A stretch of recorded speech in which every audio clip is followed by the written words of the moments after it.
අද මම චිකන් හදන්නේ මෙහෙමයි. ඉතින් මම චිකන් ටික පැය වලට කපාගෙන ඊට පස්සේ සෝදගෙන මිරිසුයි 3-5යි ලුණු කුඩුයි අත ගාලා පැය භාගයක් විතර වහලා තියෙනවා. ඊට පස්සේ ඒක මේ වගේ දානවා. දැන් දාලා ටිකක් වැදලා කරන්න හොයන්න. ඊපස්සේ පොල් තෙල් ටිකක් දානවා.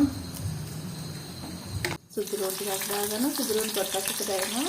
තව ගොඩක් සුවඳයි. ඊට පස්සේ ලුණු, පාරපිංච, අවු මිරිස්, ඉඟුරු, තක්කාලි.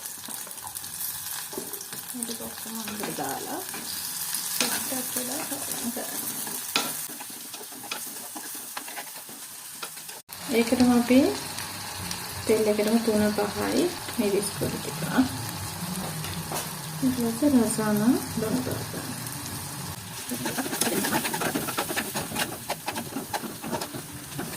ඊට පස්සේ මේක වතුර ටිකක් දාලා.